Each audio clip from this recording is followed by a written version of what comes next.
The night I received my diploma, my girlfriend called me crying because she had nowhere else to go. 12 hours later, she broke up with me while I was sitting beside her hospital bed. I'm 23. My girlfriend, Ava, is 21. For most of our relationship, I was her emergency contact without officially being called one. If something went wrong, I got the call. Family argument? Me. Panic attack? Me. Missed medication? Me. Bad day at work? Me. I told myself that was what partners do. A few weeks ago, everything blew up. Ava called me early in the morning.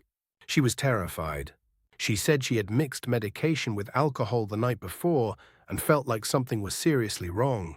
I dropped everything, drove across town, picked her up and took her to the hospital. The entire drive she kept saying, "I don't want to die." I stayed with her through admission. I stayed through the tests. I stayed through the waiting. I bought food. I handled paperwork. I answered questions when she refused to speak. I spent nearly an entire day in that hospital because I loved her. By the next day, the medical side was improving. The problem became her psychiatric evaluation. She shut down completely. One-word answers, long silences, staring at the wall. The psychiatrist looked at me and said, "If you're willing to supervise her and help manage things at home, discharge may still be possible." I agreed immediately, because that's what I had been doing for months anyway. I thought we were working together to get her home. Apparently, she had different plans. The psychiatrist left the room. The door closed. Ava looked directly at me and said, "I think we should break up."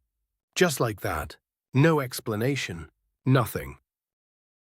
I honestly thought she was joking. Then she repeated it. So I stood up.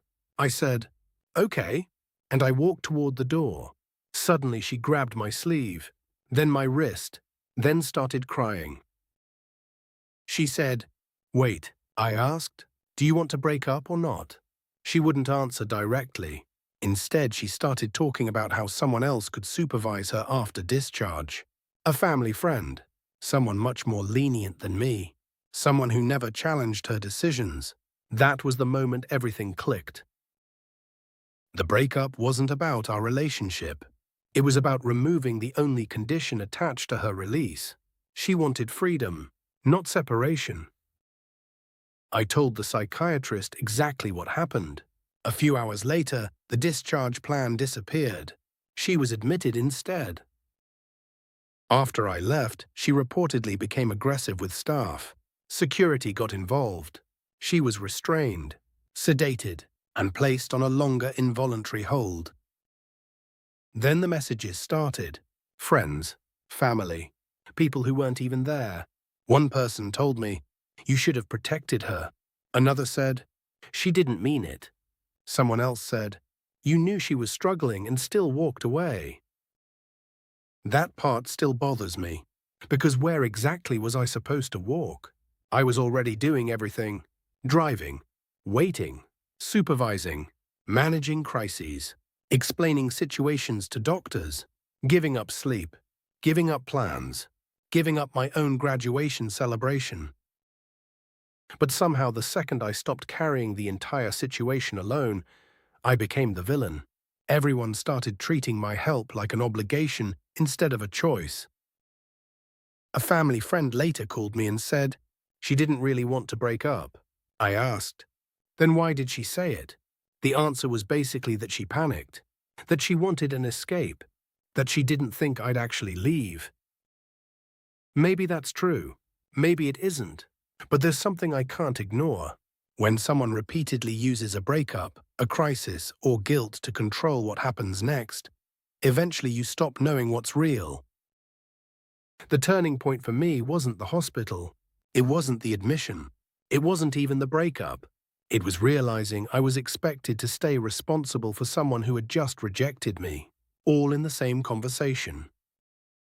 Imagine telling someone, "I don't want to be with you," then immediately expecting them to continue carrying your entire life.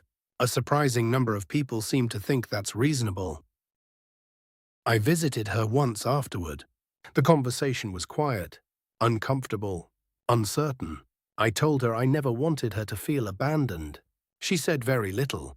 I left with more questions than answers. Right now, I still care about her. I probably always will. But caring about someone and becoming responsible for every consequence of their decisions are not the same thing. I can support someone without becoming their entire support system. And a breakup doesn't magically come with boyfriend benefits attached. Some of my friends think I did the right thing. Others think I should have stayed no matter what. If someone ends the relationship the moment they need you most, are you abandoning them by leaving? Or are they abandoning you first?